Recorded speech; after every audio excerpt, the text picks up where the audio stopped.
We've all brought home beautiful summer peaches, only to slice into them and find a mushy mess, or flesh violently clinging to a stubborn pit.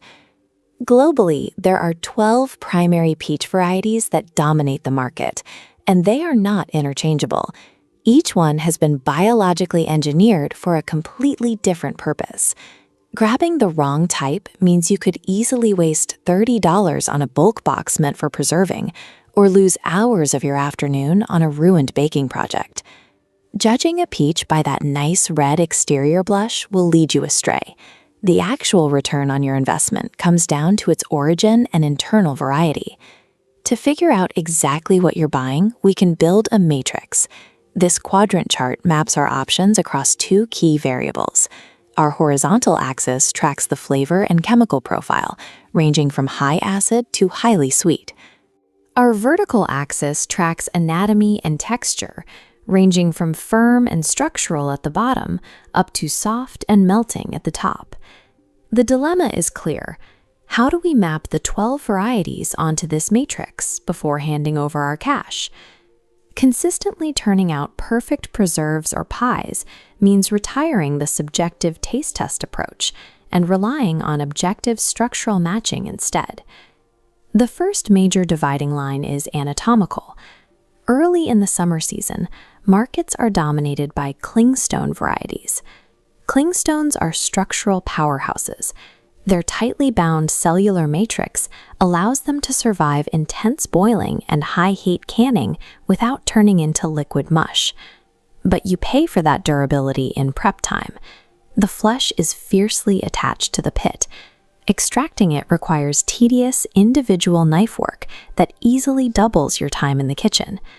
Later in the season, the harvest shifts to the alternative, freestone varieties. Slice a freestone in half, and the pit simply falls away. If you are processing heavy volumes of fruit, this anatomy saves hours of labor. The trade-off is stability. Freestone flesh is softer. If you subject it to heavy liquid processing or a long bake, it is highly prone to disintegration. Looking at our matrix, this anatomical divide defines our vertical limits. The freestones move up toward the softer, fresh eating categories, while clingstones anchor the firm, structural bottom. Deciding between the two means directly weighing your tolerance for frustrating knife work against your need for structural integrity in the jar.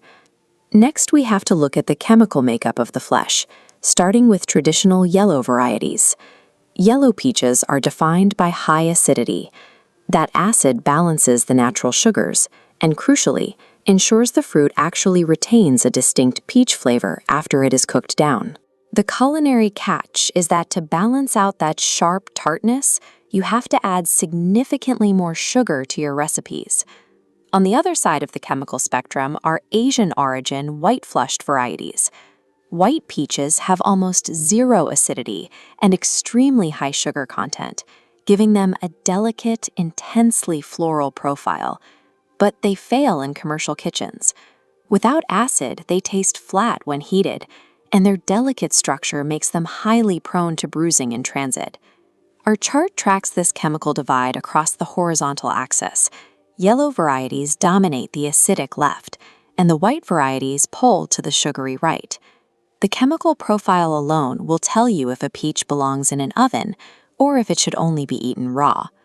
The final variable determining your culinary return on investment is flesh density, specifically a trait known as melting. In melting varieties, the cellular structure rapidly breaks down as the fruit ripens. This biological process is what creates an ultra-juicy peach that drips down your chin, but it comes with a severe time penalty.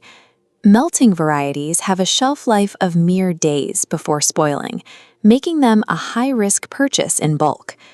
To counter this, agricultural scientists engineered non-melting varieties, specifically for commercial transit. Non-melting flesh retains its rigid shape and density, even when fully ripe. It maximizes shelf life, but firmly caps the potential juiciness. By locking all three traits into our matrix, the varieties finally cluster into their distinct functional profiles. Ultimately, achieving maximum juiciness comes at the direct cost of structural stability over time. Armed with a complete map of anatomy, chemistry, and density, you can eliminate the risk at the produce stand. If you are a bulk preserver or canner preparing for winter, your target on the matrix is the firm yellow clingstone. Yes, pitting them is annoying, but that prep time is a mandatory investment if you want canned fruit that holds its shape instead of turning to applesauce in the jar. If your goal is baking pies, tarts, or cobblers, you need a yellow freestone. The yellow flesh provides the acidic bite required to cut through rich pastry dough, while the freestone anatomy allows for the rapid pitting required when peeling 3 dozen peaches for a large pie. Finally, if you are a premium consumer buying fruit exclusively for fresh eating, look for white freestones or regional melting varieties. For raw eating, sacrificing shelf life and cooking utility to get that immediate peak floral flavor is the correct trade-off. There is no universally perfect peach. There is only the right structural match for your specific application.